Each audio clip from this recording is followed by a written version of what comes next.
Welcome to this edition of the Yahowah blog.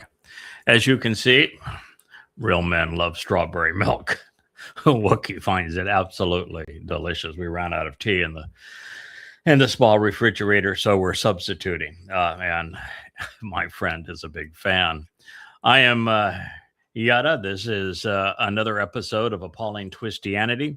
And here in the Rainbow Studio, we were considering what Yahowah had to say about those who respect and revere his testimony, his covenant, his Towrah, and consider that in contrast to Paul's annulment of it and his disparagement of the Towrah, calling the Towrah pornography in his opening statement in the first chapter of Galatians.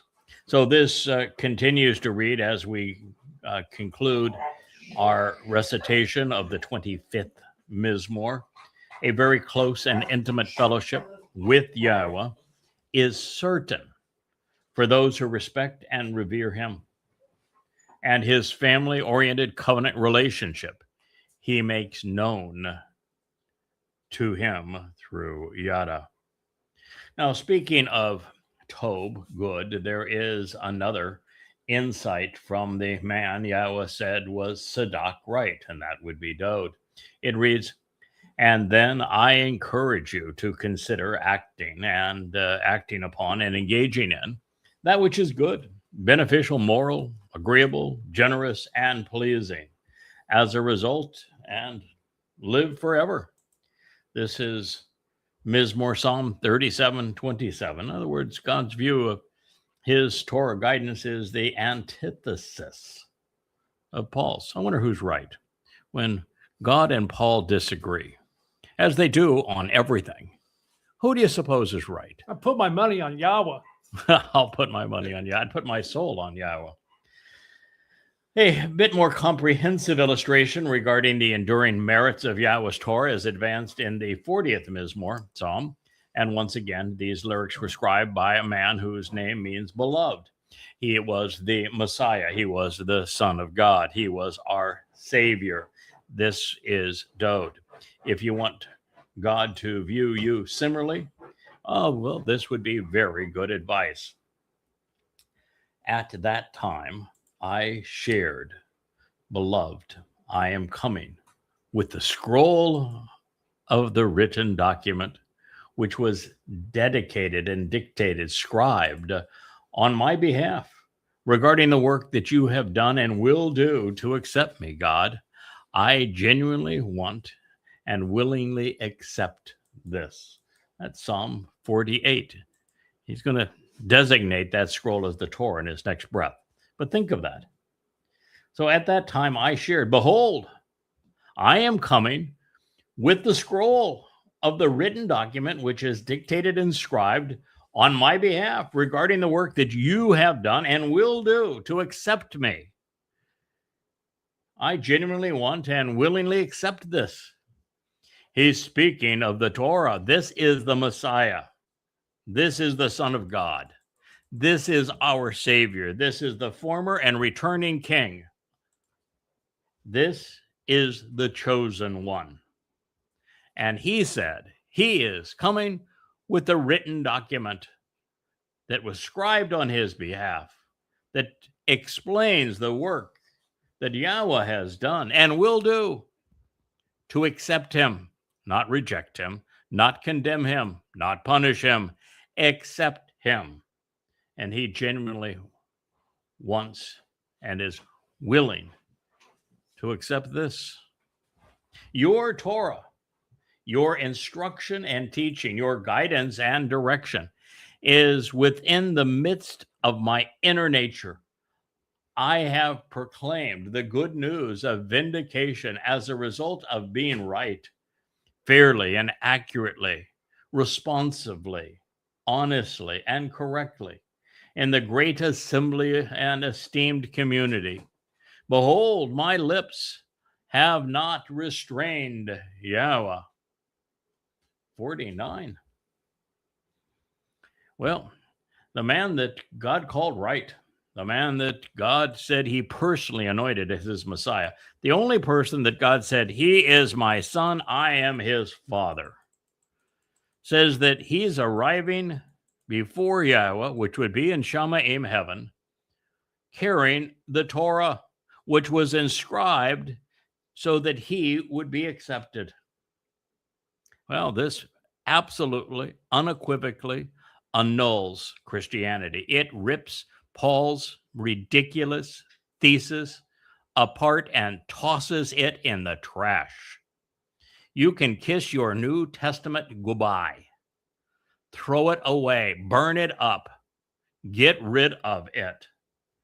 If you want to encounter God, if you want to enter heaven, if you want to benefit from the Messiah and the Son of God, you'd better grasp hold of his Towrah and read his instructions and teaching, his guidance and direction, and then make it part of your inner nature, just as did Dowd.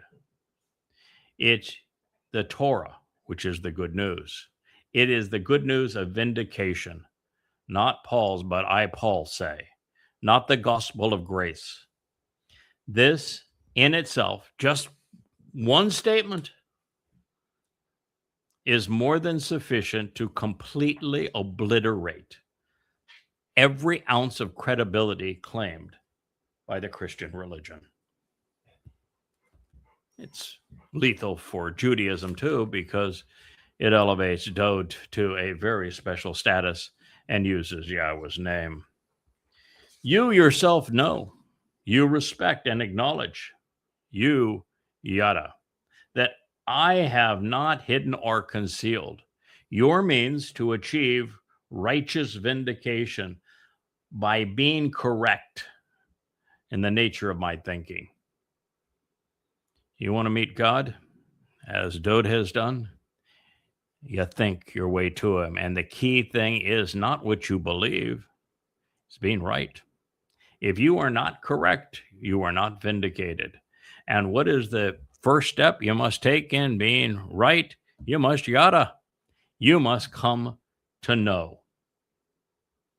I have spoken about your trustworthiness and your reliable nature, your amunah, and your salvation and your deliverance, Yeshua. So much for the Towrah can't save. Isn't that the mantra of pathetic Paul, which is why he created his new religion and his mythical Jesus, his man God who's so anemic men can kill him? Oh, Dowd says, I have spoken about your trustworthiness. He's speaking to Yahowah, and your reliable nature and your salvation and deliverance, Yahowah. I have not hidden or concealed your mercy or your integrity, your honest and steadfast reliability on behalf of the esteemed community in the great assembly. Psalm 40:11. Yahowah, you will not withhold your love or your favoritism, your affection, mercy from me, your unfailing devotion, love, and favoritism. Moreover, your integrity, honesty, and trustworthiness continually protect me from harm, and they spare my life. For indeed, you are surrounding me, providing a covering for me, God. Mizmowr 42:12. The very fact that Yahowah is trustworthy and reliable means that the Talmud and New Testament and Quran are absolute trash. They contradict him in every possible way. A God whose testimony has to be contradicted, ignored, replaced, changed, upended is not one who has any integrity, honesty, trustworthiness, and is capricious. He is the opposite of everything that anyone who has ever come to know Yahowah has to say about him. Therefore, the God of the Torah, prophets, and Psalms is not the God of the New Testament, Talmud, or Quran. They are capricious deities that change everything. You cannot trust a God by any name who changes what he has previously stated and reneges on his earlier promises. But that is the heart and soul, the darkness that lurks within Christianity, Islam, and Judaism. For the entire duration of time, evil and wrongdoing will not be counted against me, and I will not witness them, though they are more numerous than I have hairs on my head. Why did he say that? To tell you that he wasn't going bald? I don't think so.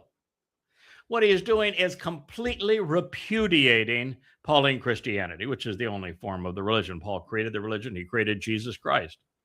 The first 14 books in the Christian New Testament were written by Paul, who even admitted that he was demon-possessed, who included all manner of rational fallacies in his letters, copious contradictions even of himself, never a single accurate citation from Yahweh, not even a mention of Yahweh's name. He didn't even quote one thing from his mythical Jesus. And he claimed that if you have a single failing within the Torah, you miss one of its rules, you're dead, that the Torah condemns you based upon getting one thing wrong, and every Christian that's ever read the New Testament knows it. It's irrefutable. That's what Paul claimed. Dowd just said the opposite. You carry around the Psalms as if they were inspired by God, and they were. And they just annulled the number one theme of your New Testament, that the Torah condemns, and if you're guilty of a single violation of it, you're guilty of the entire thing, and there is no remedy for you. That's the basis of Christianity. And this says that Dowd, which is a correct assessment, made more mistakes than he had hairs on his head, and yet there wasn't a single one of them that would be counted against him, not for the entire duration of time. And if you are a practicing Jew or you are a Christian, you don't have a clue that this statement annuls your religion, nor do you have any idea as to how Dowd was in a position to make this claim. What caused his numerous mistakes, wrongdoing, to be absolved and not seen, never counted against him through all of time? He's Zadok. Well, he's Zadok. That's not the answer. But he is Zadok. Shocker that I'd miss that. Yeah, shocker. It's because he carried everything he ever did wrong, would do wrong, has done wrong, and every member of the covenant family has done wrong, could do wrong, would do wrong, into Sheol, and he deposited it there on Matsah. Therefore, when he carried our guilt, our wrongdoing, and he placed it all in Sheol, which is the equivalent of a black hole where nothing escapes throughout all of time, and it's all there, guess what? There isn't a single mistake, not a single act of wrongdoing that can be held against us, because they're all gone. It's the most ingenious way to enable us to appear not guilty before God. We are innocent, acquitted. Why? Because our guilt's all carried away. That's exactly what Dowd did. He knew from the Torah that the purpose of unyeasted bread was to remove this fungus of yeast such that it would never be associated with our souls again. And he realized that he himself would fulfill Matzah, being the soul that carried it all away, his and ours. That's the answer. Oh, guess what? The gospel Jesus doesn't do. He was napping during Matzah. Yep, just napping because, well, he, even though there was no correlation to Passover, couldn't have been, of course, on his crucifixion, which annuls the only gateway, the only doorway to life. You want to live by a sacrificial death, it had better be the lamb on Passover, or it's worthless, according to God. And yet you want to estrange his crucifixion, which didn't actually occur because he's a myth. And then you want from Passover, and then you want him to be napping in the grave. Well, that crucifixion thing, it was hurtful. So he needed a nap before he could, get up and be resurrected, of course. So he was napping. No, Dowd was not napping. The actual Messiah carried our guilt and his into Sheol, depositing it there, never to be seen again. And guess what is never mentioned in the New Testament? Which means there can be no salvation in the New Testament. Oops. That's the answer. So, my heart and judgment are restored, accepting and delighted with Yahowah, saving me. Yahowah is prepared and ready, even excited about helping and supporting me, influencing and assisting me. Ezra. There are so many variations of Ezra that are written throughout the Torah and prophets and Psalms. And what it says is that when it's first used, that woman was created to Ezra, man, support, influence, assist, help. And throughout the Torah, we find that God is here to influence and assist, help and support us, just as Dowd wrote in this Mizmowr song. That's a father helping his children. The most interesting, I think, use of Ezra in the inspired works of Yahowah is in the 89th Mizmowr. It's something that within a week or so I'll reach in our library studio as we are returning to the 89th Mizmowr and considering how it was revealed, when it was revealed, why it was revealed, and what the result of it was. But there, we're told explicitly that God would deploy two individuals that he had come to know and accepted, tested, and shown to be reliable, and that he would deploy two of them in the most remarkable way. And their purpose would be to Ezra Dowd and to restore that relationship, because Dowd ultimately made a really, really big goof. And he and Yahowah were incommunicado for a while. And God came up with the most ingenious way of resolving that.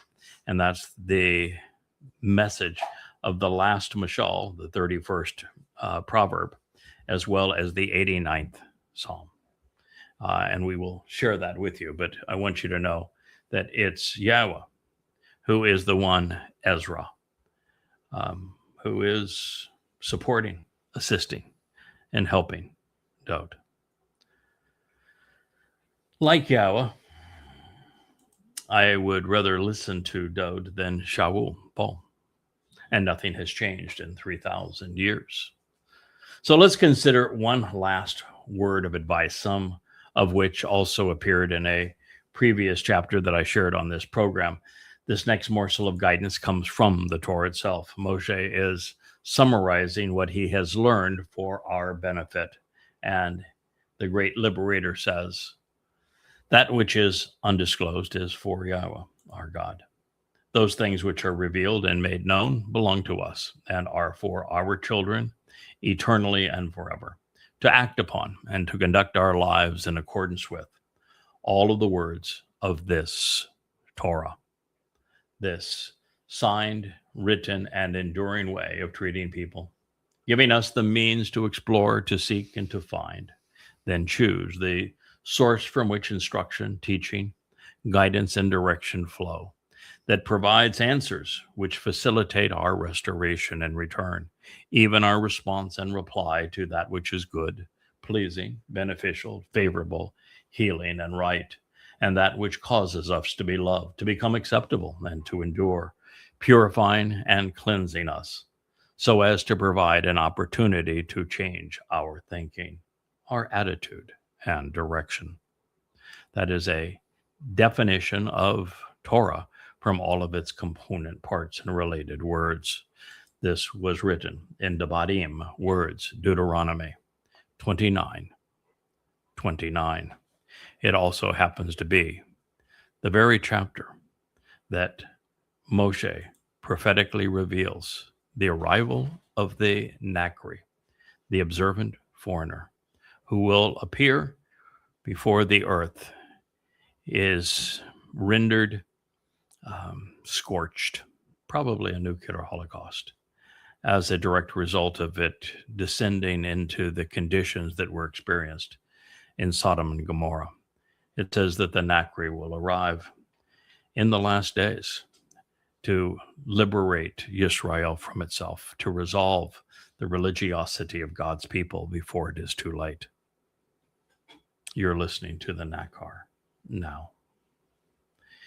Indeed, truly and surely, you should listen to the voice and the call, the invitation and the summons of Yahweh your God, for the purpose of observing, closely examining, and carefully considering the terms and conditions of his binding covenant contract and his clearly communicated prescriptions regarding life, which are inscribed in the written scroll of this, the Torah, the instruction and teaching, the guidance and direction.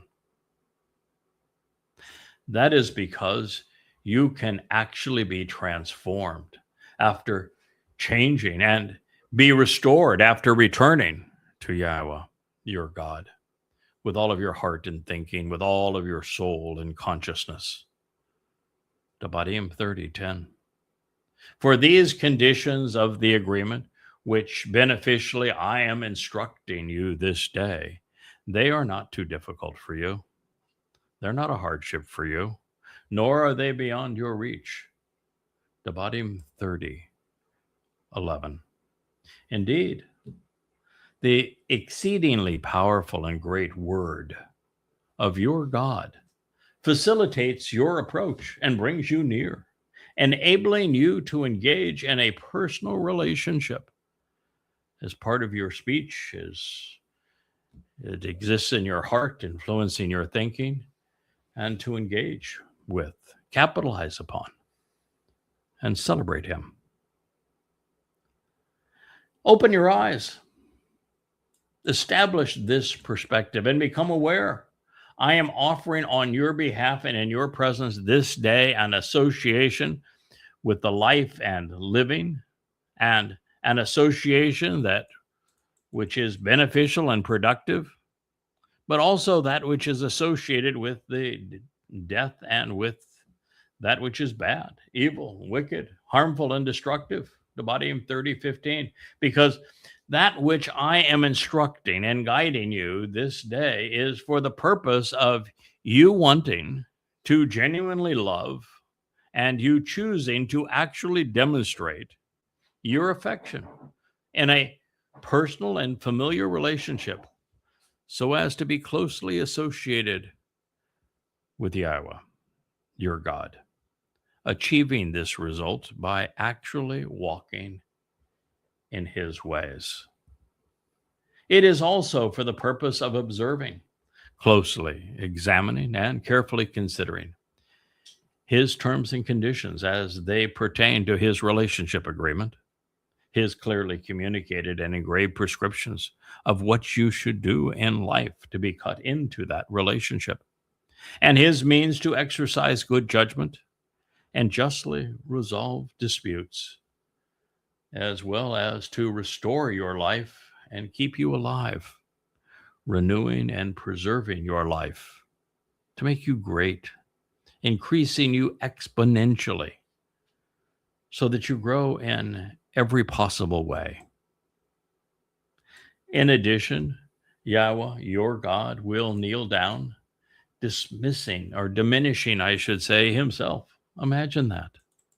Yahweh, your God, will kneel down, diminishing an aspect of himself in love to greet, welcome, and bless you, invoking loving favors upon you in the realm where relationally you are going and will be included within this named place of renown, receiving it as an inheritance. Dabarym never should have been called Deuteronomy 30:16. But if you turn in your heart and your thinking away from him, and if you do not listen and are lured away, and you bow down in worship to other gods, and you actively engage with and serve them, I am reporting the following message, a warning and verdict this day that indeed you will be utterly destroyed, completely annihilated, ceasing to exist, and not elongating your days upon the earth. I have testified repeatedly to restore and warn you in this day with regard to the spiritual realm and in association with the material world, and about life and about death. And I have freely offered, and on your behalf, in your presence, the blessing which restores the relationship, and also the curse of being abated and seen as worthless. So you should actually choose in favor of continued living, of life and renewal, of nourishment and growth, so that you and your offspring are restored, living, renewed, and spared lives. Dabarym should not have been called. Deuteronomy 30:19. This is acknowledged by choosing to genuinely love, by closely associating with Yahowah, your God, by listening to his voice and his call, and by choosing to stay especially close to him. For indeed, he is the source of your life and of renewal and of lengthening your days, enabling you to dwell in the realm which Yahowah has promised to your fathers, to Abraham, to Yishak, and to Jacob, to give it as a gift to them. Dabarym words should never have been called Deuteronomy 30:20. Yahweh's perspective, his Torah guidance, is sufficiently clear to guide those who are seeking to know him, those who want to understand what he is offering and what he is asking in return. There is no correlation of any kind between Yahowah and anything that anyone will ever read in Shaul's, Paul's pitiful epistles. These things are life and death.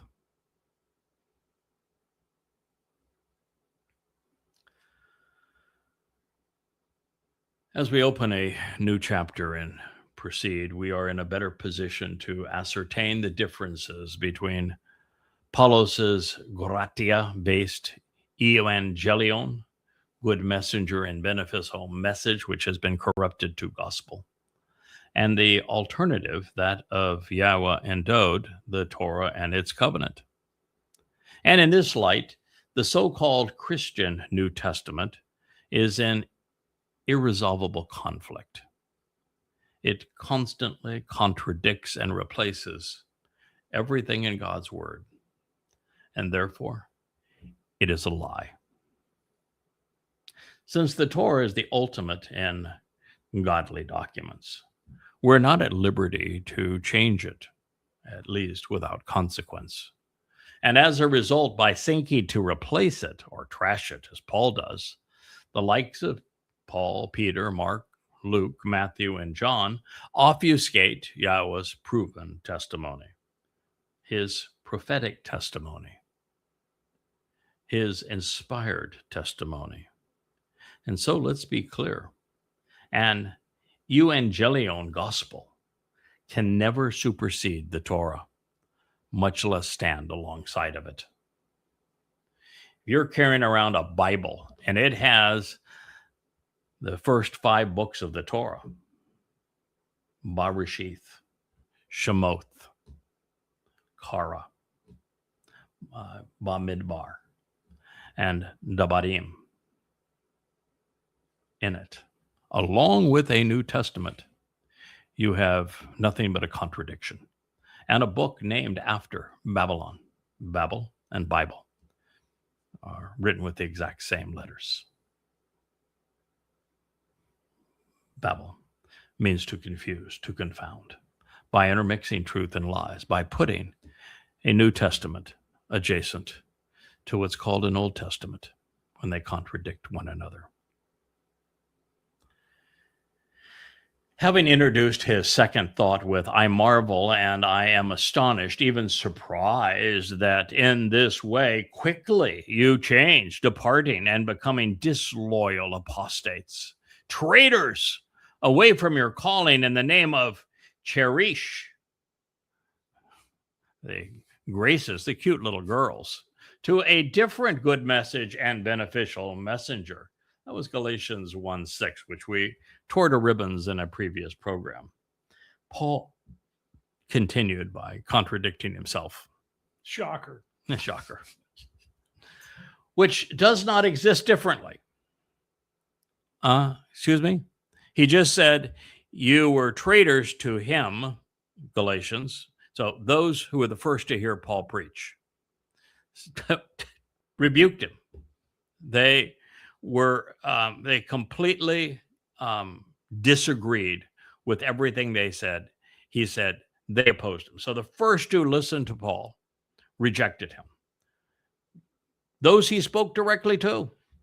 So why are his ridiculous words in a religious document that is ascribed to God when those who heard him knew he was making a fool of himself by his own admission? And then he says, you were lured away by a different gospel, a different euangelion, which is not really different. Huh? It's either different or it's the same, which does not exist different. If not, perhaps some are the ones stirring you up, confusing you, and also wanting and proposing to change and pervert the beneficial messenger and the healing message of the Christu. Christu was invented by Paul in the opening statement of this letter. Prior to that time, there was no iusu, iusu, iusun.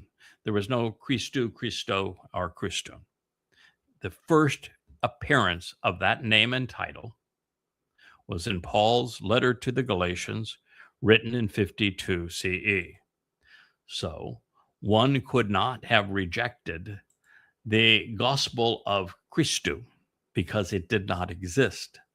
The first gospels would not be written for over 2 decades from this point. There was no gospel of Mark, of Matthew, of Luke, or John. The first of them would be scribed by Paul's pals, Mark and Luke. And that was in 75 CE in Rome by 2 idiots who were burnishing Paul's resume and who were not eyewitnesses to anything. They weren't even in the country at the time. And the next 2, Matthew and John, were written by imposters. Some 3 generations thereafter, in places we don't even know, and between 95 and 100 CE. I mean, you got nothing. There are no gospels at this time. And so there could not have been a euangelion of Christ. There wasn't even a Christ prior to his first sentence. We're in Galatians 1:7. Christ was invented in 1:2 or 1:3 in that first run-on sentence. So he's lying his teeth off,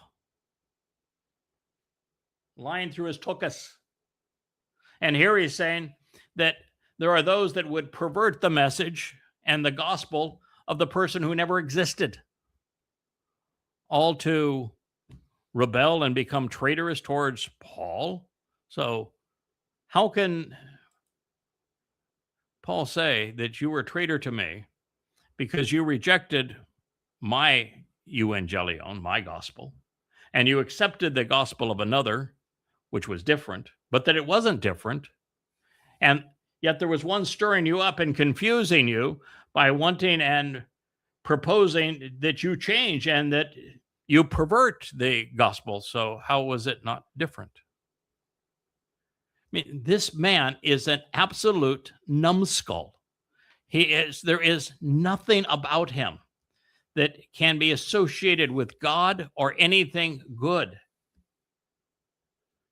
And guess what God doesn't have? A euangelion. God does not have, has never had, will never have a euangelion, which is the compound word that is rendered as gospel, which God doesn't have one of those either. Why don't you read the Torah, prophets, and Psalms and you find a gospel for me, huh? I'll give you $1 billion. You find a gospel in the Torah, prophets, and Psalms. You and Greek means either good or beneficial or healing, any one of those three things. And gelion is a transliteration of the Greek word that has been rendered in English by just replicating the sound of it as angel. Angelion. Yahowah has malak. Malak are typically spiritual messengers, although a malak can be a man. And what happened in the New Testament is that rather than conveying malak as a title of these spiritual messengers that Yahowah deploys, they changed messenger in Hebrew to messenger in Greek, which is angelion, message or messenger. And rather than translating that because that was used as a translation, instead it was transliterated, so the word became a title, and the title then became angels. And so this is the good message of the angels, spoken by the devil. I mean, there is no such thing. So he is having a tizzy fit about people choosing a message that is different than his, but that is not different than his, that perverts his, that has absolutely nothing to do with God. God has a Torah. God has prophets. God has testimony. God has words. Yahowah has a covenant. Yahowah has moed, which are invitations to be called out and meet. God has many aspects to his message, but in all of that, the things that are important are Torah, teaching and guidance, moedim, which would be the restoring witnesses to the everlasting testimony. Those are the 7 annual meetings with Yahowah, also called Mikre. And he has a bareth, a covenant. He has chosen people, that would be Yisraelites and Yehudim. He doesn't have a gospel. He doesn't have a Bible. He doesn't have scripture. He doesn't have a gospel. So Paul is the one with the gospel. And by the way, there was no Christ. There is no mention of a Christ anywhere in the Torah, prophets, and Psalms. I'll let you play that game for $1 billion too. Find me a Christ in the Torah, prophets, and Psalms. There's the Messiah. But if you look at the anointed Messiah, the one that Yahowah anointed, it's Dowd.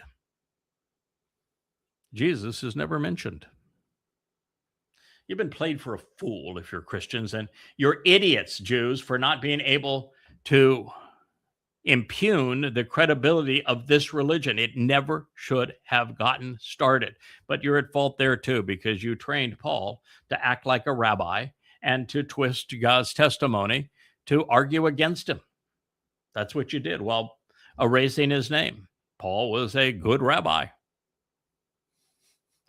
Now, this same clause was translated in the Nestle Allen 27 edition with McReynolds in English Interlinear as, "What not is other except not applicable.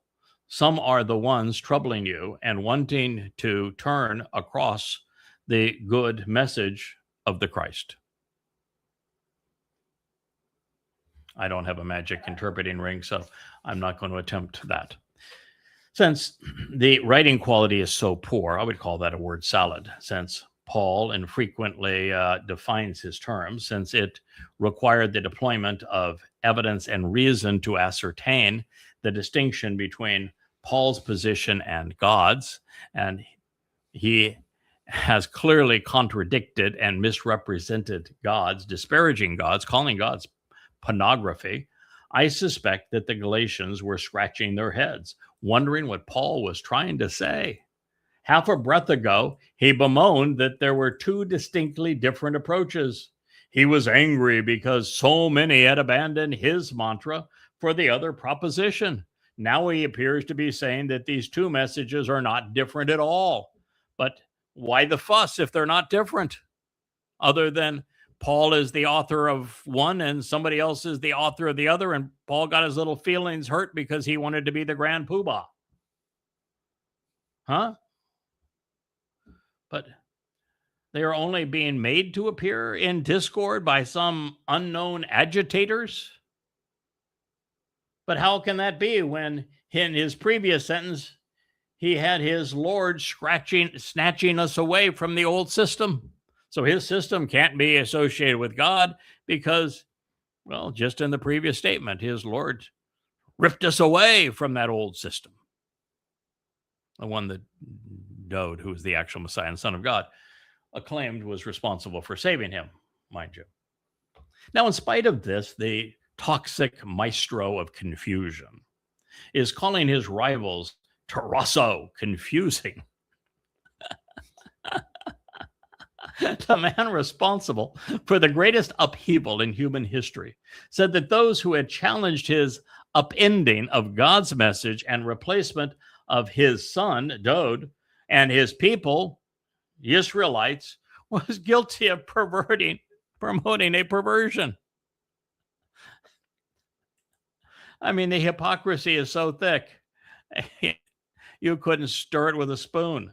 Well, typically less insane, this is the tactic politicians deploy when demeaning their rivals, projecting their faults upon their opponents. When the party who is not actually guilty of the crime responds to the arbitrary attack, the audience becomes sufficiently confused to question those inappropriately slandered, leaving the actual perpetrator of the crime unscathed. Donald Trump is an expert at this, and their biggest fault no longer is even pondered or considered because it's been projected on their foes. That is what is occurring here. Paul could not have been more disingenuous if he tried. So in these words, we're also witnessing the insecurity of this man, the very trait which made him susceptible to Satan. Paul has thin skin, just like Trump today. I said they had a lot in common. He cannot tolerate a rival. Like Trump today, I said they had a lot in common. He pounces on every opponent. That would be like Trump today. I said that they were the same, didn't I? Matter of fact, they're the same because they're both possessed by the same demon. Every threat to his authority, real or imagined, must be lashed out against viciously and condemned, just like Trump. The liar calls others perceived as more worthy liars and attempt to cut them down so that he can rise above them. Everyone is scum. Trump's most recent, I'm writing Supreme Court in lowercase because I don't respect them anymore. Yeah, they become a joke. Because they voted against him. It's so revolting. The very fact that there are MAGAs tells you just how stupid you have to be a Christian, since almost all MAGAs are Christians. And like the most insecure of men, Paul is drawn to those who are confident, in this case to Dowd and Moshe, in hopes of filling the enormous void in his own life, but he will also turn against them as a result of his own flawed and corrupt character. It is the dance which has been performed thousands of times and in every walk of life. but never with the stakes this high or this reprehensibly. If you have never witnessed the destructive capacity of an insecure individual, you're fortunate. And if, as a result, you have not seen this character flaw that's driving Paul's inappropriate and angry rants against the Galatians for not believing him, when at the very least, I hope that you see his words are as mean-spirited and disingenuous as the Donald Dumpster today. This is a million miles from the Towrah. When his introductory statement is set into context of Paul's life and his writings as we know them, it becomes obvious that Paul's message was the only one which was completely different from everyone else's, including Yahowah's and Dowd's, the prophets, and the Towrah. And considering the qualifications of the others, Shaul's contrarian diatribe is hard to believe. The purpose of this epistle was to launch a counterattack, a defense of Paul's imagined authority through a series of counteroffenses. Consistent with the preview presented in the opening chapter that I shared with you many programs ago, Paul will continue to undermine, to belittle, and besmirch the Towrah, separating himself and his religious followers from Father and Son, doing so to nullify their sacrifice and to replace it with one that never occurred. Now, you may be wondering why I am now so judgmental, tearing Paul to shreds for mistakes, both big and small, especially since I admitted to being fooled by him a score of years ago. And the reasons are varied. As I have shared initially, my intent in writing this, and it was originally written as questioning Paul. And then it has now become Twistianity. In fact, I even wrote the first draft of this and published it under the Great Galatians debate, I don't know, almost 20 years ago now. So it was the Great Galatians debate. A friend of mine in New Zealand had read my books and sent me a note and said, that down here we have all manner of pastors on the radio and television that are telling us outrightly that Paul annulled the Towrah, that he nailed it to the cross, that he did away with it, and that he did so in Galatians. And they said, how can that be? That's what he wrote. And I said, I'll go find the answer to that. And so I began this process with what I call the Great Galatians debate. And then over time, that one volume became several volumes under questioning Paul, which is what Shaul means, to question him. And more recently, I've expanded that to 5 volumes. I could probably write 25 volumes on this. It's just that it would bore the living tar out of me after a while because it's just so stupid. I mean, how much stupid can a person wallow in before they just... That's evidently 2.5 billion can do that. Well, they can, but they don't know that's stupid, and that's my job, is to point out that it's stupid. But since I know that it's stupid, the last thing I want to have to do is expand it. But anyway, it's now 5 volumes. They average about 700 pages apiece, and the entire process, all I do is I compare what Paul said to what God said, or Paul said to what else Paul said, and take Paul to task based upon what Paul said. Therefore, it's the most effective way to denounce the Christian religion, the New Testament, Paul's letters, and Paul's credibility, and Paul's invention of Jesus, who never existed. Apart from Paul's letters, there would be no Jesus. And so in all of this, I started with small, open-minded, and gradually came to the point where the guy just disgusts me. And the place where it just became impossible to go forward, we'll come to in our review of this. In fact, I've actually shared it early on, just as an introduction to all of this material. But Paul opines that the covenant that is prescribed in the Torah is of the flesh, because he says that it was formed through Hagar, a slave woman, and therefore with Ishmael. And therefore it is of the flesh and it enslaves. Well, the fact of the matter is that Ishmael and Hagar, his mother, were expressly excluded from the covenant. So rather than the covenant of the Torah being with Ishmael, you'd have to be an idiot to make that claim, because God says, when Abraham says, hey, I have a great kid, Ishmael, can he be the one who inherits the covenant promises? And God said, hell no. Oh, I didn't say hell no. He said absolutely not, unequivocally no. And we find out that that is because Yishak, the son Abraham had through Sarah, Sarah's his wife, would be the one who inherits the covenant's promises. So it is exactly the opposite of what Paul wrote. And so if you're inverting the truth to make your point, you are lying. And there was no way to resolve that. And I must have read 50, 100 Christian protestations trying to make sense of this lie. And all they did was dig themselves in deeper. There is no way.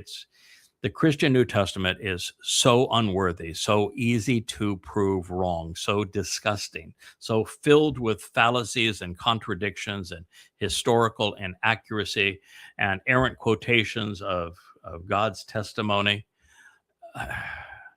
And the Gospels were written so late, and they are written about a myth. It's just preposterous, and it completely corrupts everything that God had to say, particularly about his beloved son. So as I shared, I started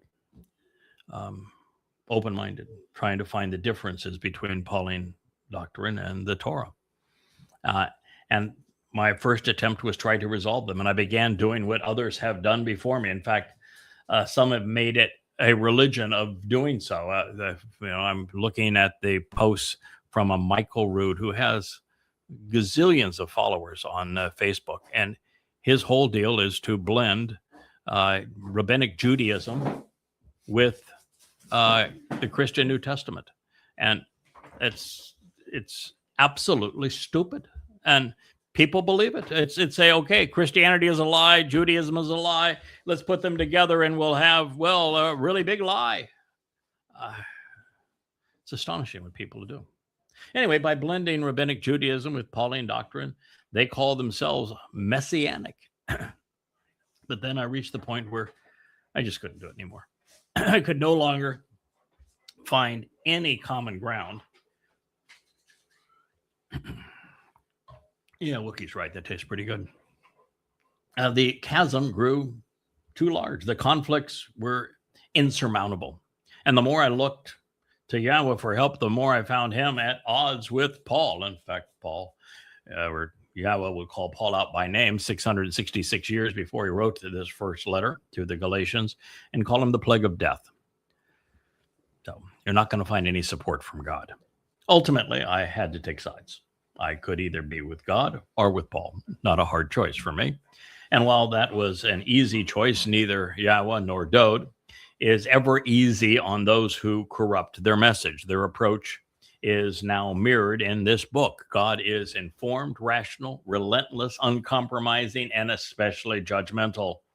Too much is at stake for any other approach.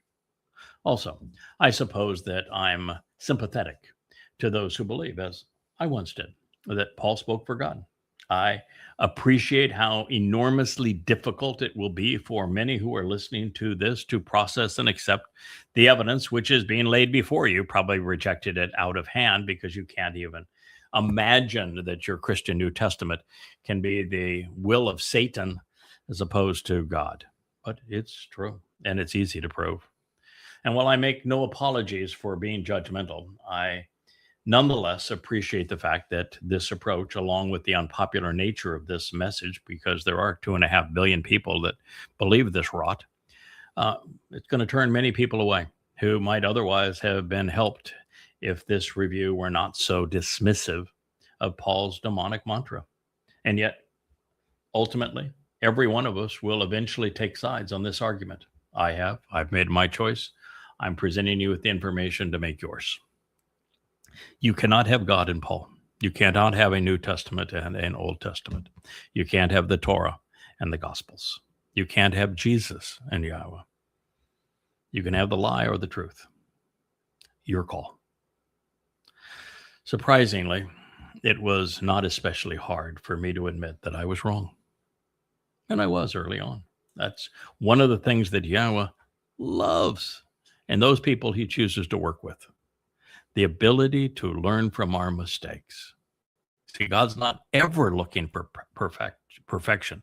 Perfection would be boring, and it would give absolutely no way to grow, to benefit from God's tutelage, or reason to go off and explore the universe with him. We need to make mistakes and learn from them. We need to trip and fall and get back up. I was wrong. I've been wrong about a great many things. And I'm always the first to say, that assessment was inaccurate. And then I will go on and share with you what additional information I have learned that would make a much more accurate conclusion. So it was a relief to me, just as I hope it is for you one day. There is something wonderfully liberating and reassuring when you come to terms with Paul and everything falls into place, where there is no longer a collection of odd-shaped pieces which must be wiggled in and whittled down to fit. But the bottom line with all of this is that you should not trust me any more than you distrust Paul. Yahowah alone is trustworthy, as his son is as well. Do your research, compare their testimony, then decide. Or you can use the fact that I've served all this up to you on a silver platter in the 4 or the 5 volumes of Twistianity, all available free for your perusal at yahowah.com. It's all there, absolute, irrefutable proof that the Christian New Testament is trash. There was no Jesus, and that Yahowah is God, and that David is his beloved son, our Savior. Now, speaking of perverting, the King James Version changed if not to but. They added there and that without justification in the text. They ignored thelo and its meaning entirely, as if the verb was not even in the text. They wrote, turned around and changed was rendered, which is what the word means, was rendered as pervert. And euangelion was replaced with gospel. Then to add insult to injury, the KJV replaced the Cairo upsilon placeholder with a transliteration of a derogatory Greek word, which was not actually written in the text.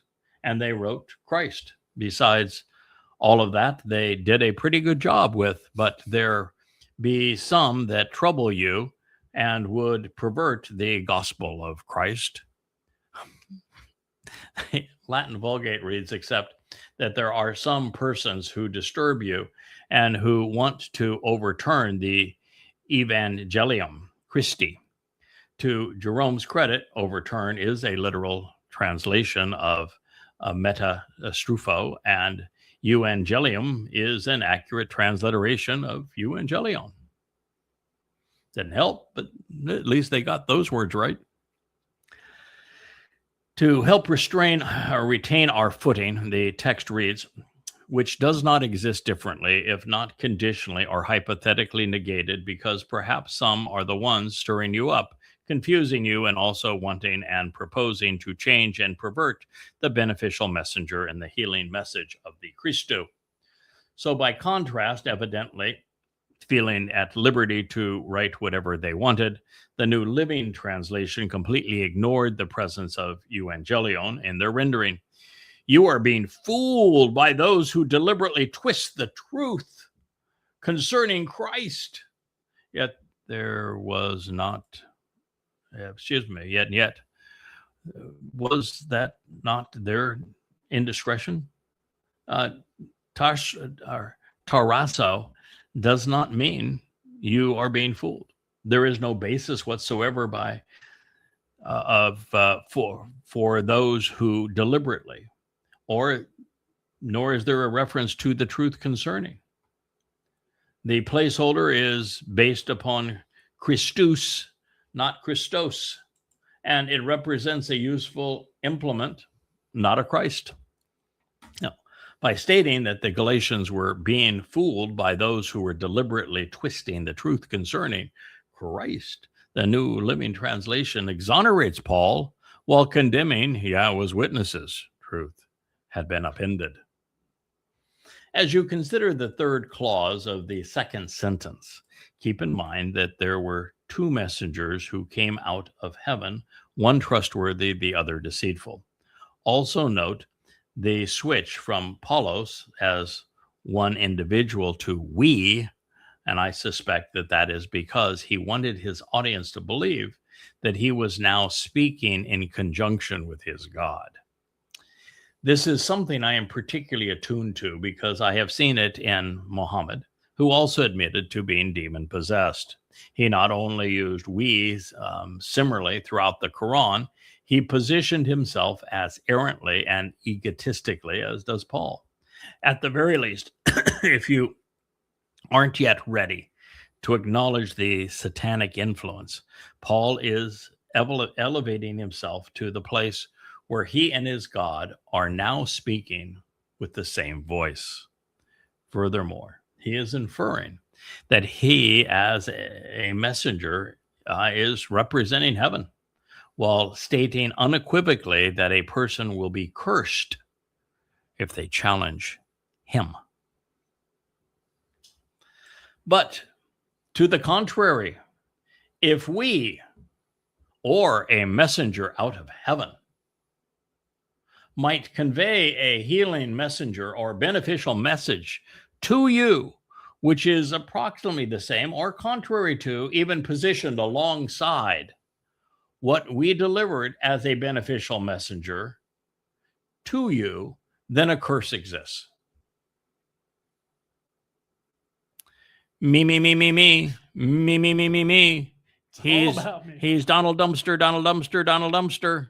Satan. Oh my. If anybody challenges what I say, even though what I'm saying is filled with rational fallacies, filled with internal contradictions, historically invalid, written like a word salad, exceedingly egotistical, and constantly misquotes God and misrepresents his message, you challenge that and you're cursed. Well, you just got to believe, brother. He is as bad as is Donald Trump. They are mirror images of one another. Yeah. Stunning. I mean, I don't want to read that again just because it is literally stunning that somebody would write this and that one person, much less 2.5 billion, would believe him. But to the contrary, if we or a messenger out of heaven, so if a messenger from heaven says something that is similar to Paul, contradictory to Paul, or just set alongside what Paul says, then a curse exists. How is that possible? How is it possible that Paul could say that if a messenger out of heaven delivered a message set aside his or contrary to his, that a curse exists? Unless he says that the curse is on him. And you can't figure it out because you're too stupid. You're so filled with faith that your eyes are occluded from being able to see. Your mind is so full of shit that you can't think. You're constipated mentally. Is that the only excuse that you've got here? Because this is really stupid. But to the contrary, if we or a messenger out of heaven might convey a healing messenger or a beneficial message, euangelizo, to you, which is approximately the same or contrary to, even positioned alongside what we delivered as a beneficial messenger to you, then a curse exists. Galatians 1:8. It sounds like something out of Truth Social that Trump would post. I think Trump writes similarly. It is. Yeah. Trump might put more capital letters. He might have more punctuation errors, but it'd be similar. This not only screams insecurity, which incidentally manifests itself as paranoia, with everyone else seen as a lesser form of life and as a potential foe. This also is delusional, with an insatiable need to be viewed as essential and right, no matter how useless or wrong. And this time, Paul has gone so far as to say that he and his Lord are going to curse the opposition, even if the competitor comes out of heaven.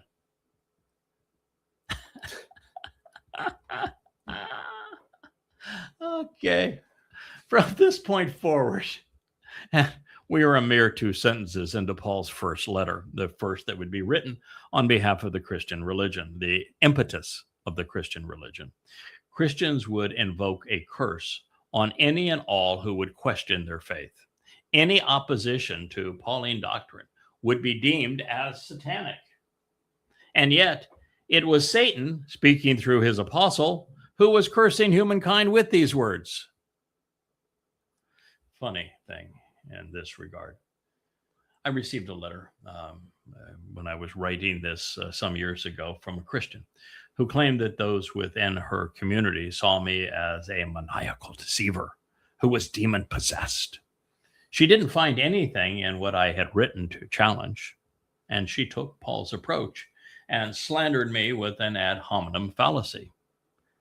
And yet in reality, Yahweh sent a messenger out of heaven to convey his healing and beneficial message. His name explained his purpose, Dowd, the beloved.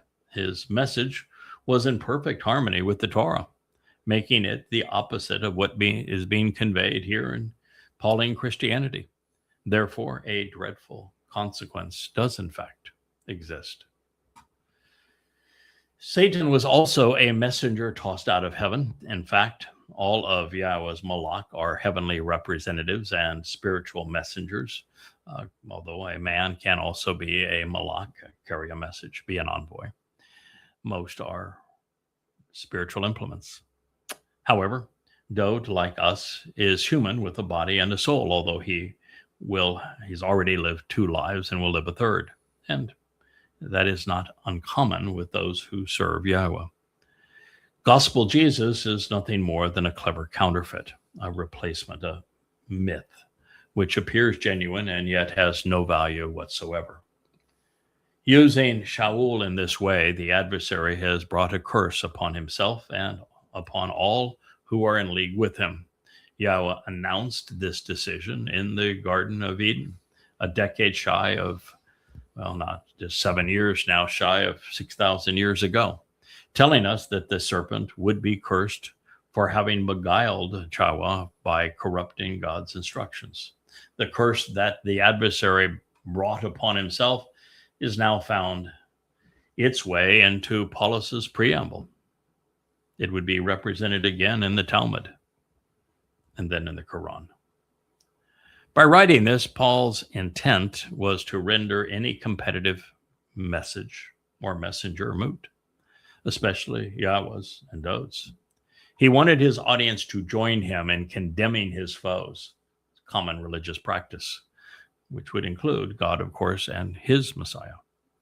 This is akin to Islam, where Allah warns Muslims to be ever ready to attack, even slander and kill all who would besmirch the Islamic God's reputation, by telling the truth, of course.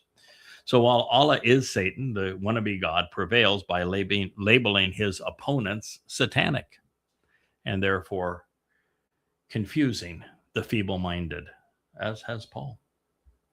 This duplicity confuses people because most cannot fathom why Satan would oppose Satan, as he appears to do in both Christianity and Islam. But the moment one considers who Satan is and they contemplate what he wants, the answer becomes obvious. Halal ben Shakar, as he is named in the 14th chapter of Yeshaya Isaiah, does not want to be known as Hasatan, the adversary, but instead as the Lord God. He wants to be worshipped as if he were Elion, all things pursuant to the influence of God. Therefore, it was perfectly rational, even clever, for Satan to oppose his adversarial title in texts which not only present the Lord as a God, but which at the same time undermine the credibility of the real God, his nature, his Torah, his covenant, his people, and his Son. When the verb euangelio is changed to a proper noun and it becomes gospel, as it is in the case with the King James Version, we're left with nothing but a curse. But though we or an angel from heaven preach any other gospel unto you than that which we have preached unto you, let him be accursed. In this verse, the author of the King James changed Allah to but, as if Shaul selected D to begin the sentence. They ignored Kai, which means and then mistranslated Eon as though, which is though, as opposed to the preposition if. They transliterated, which means replicated the pronunciation of agelos as angel instead of translating, which means replicating the meaning of the word, as messenger. They added preach when there is no basis for it in the Greek. Then they included the words any other without a textual justification, and they replaced the first euangelio as a verb with the noun gospel. That's about the whole thing, isn't it? I think they pretty much perverted the whole. I've said that not only are the original manuscripts, of which there's 69 from the 1st, 2nd, and 3rd century, manuscripts of the Christian New Testament. They differ, of course, from the current text by 300,000 words and a document of 184,000. But while that is a word salad and complete nonsense, there is really no correlation between English translations and what was written in so long ago. It's a farce. Anyway, the King James then arbitrarily added unto, than, and that, all without textual support. They included a second we, rendered the second euangelio, not as gospel this time, but as we have preached, inadequately representing the word rather than replacing it. They added another unto without textual support, and then they included the pronoun him as if Shaul had written it. Since there is very little association between what Paul said and the King James Version and what they published, it's easy to see how people have been misled by their product. So that it is fresh in your mind, Paul actually wrote, but to the contrary, if we or a messenger out of heaven conveys a healing messenger or beneficial message to you, which is approximately the same or contrary to, even positioned alongside, what we have delivered as a beneficial messenger and announced as a healing message to you, then a curse with a dreadful consequence exists. Dreadful and deadful seem similar. I don't know why I tripped over that, but a curse with a dreadful consequence exists. If you're looking for someone with perfect diction, then you're not going to much like listening to God, because he does not value perfect diction. He doesn't value perfect anything. He values being right, being loyal, being supportive, being observant, being responsive, and being reliable. If you have disposed of your King James Version for a New American Standard Bible, the translation, which claims to present a literal rendering of the oldest Greek and Hebrew manuscripts, I'm sorry to be the bearer of bad news. It is not much better. And it is as incongruent as the King James Version, and obviously little more than a revision of its more popular predecessor. It wrote, "But even if we or an angel from heaven should preach to you a gospel contrary to what we have preached to you, he is to be accursed." It's not what he wrote. Again, it was inappropriate to transliterate angelos, angel, but the crux of the issue here is that the verb euangelio was rendered as preach to you a gospel. The first time it appears, which was in time, the exact same verb appears. It was simply rendered as preach, as if euangelio was one of many Greek words for speak, but it's not. Recognizing that the vaulted and acclaimed Nestle Allen McReynolds interlinear reads, "But even if we or messenger from heaven might tell good message to you, from what good message we ourselves told to you, curse let there be." The New International Version is equally distant from the Greek. "But even if we or an angel from heaven should preach a gospel other than the one we preach to you, let him be eternally condemned." The common dissimilarity from the words Paul actually penned, combined with their similarity to one another, affirms that these translations are actually revisions of one another.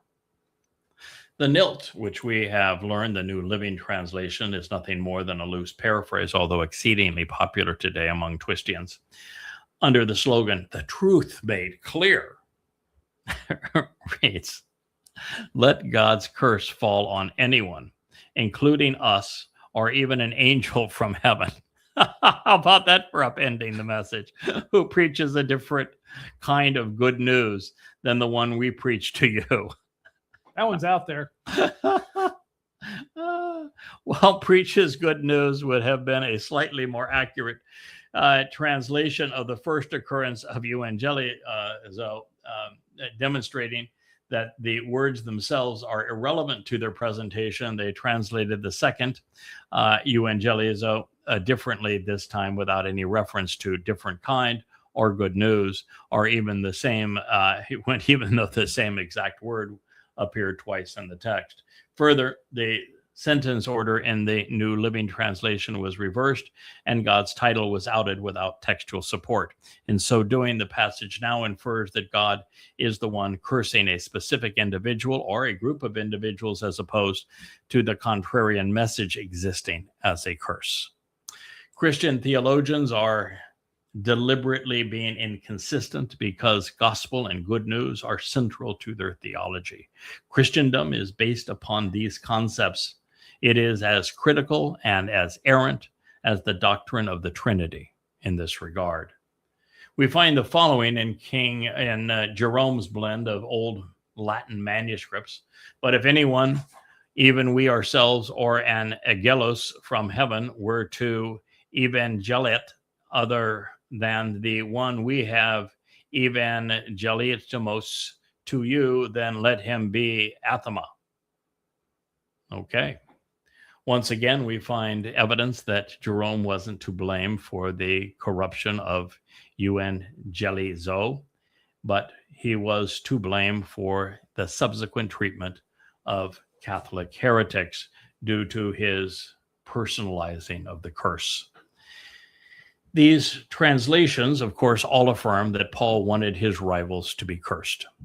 And by his definition, his opponents were those whose message was contrary to his own. As we will discover as we make our way through his letter, Shaul's rivals will come to include Yahowah and his prophets, Dowd and his people. And while they all speak with one voice, their message was contrary to Paul's. And that is the bottom line. So we will return to Paul's testimony, continue to rip it to shreds, to annul the entire credibility of everything associated with Christendom in our next program from the Rainbow Studio. We thank you for listening. I hope you enjoyed this broadcast. Good day. Hey there, thanks for tuning in. That was Fetch. Gotta run now. Catch y'all on our next podcast.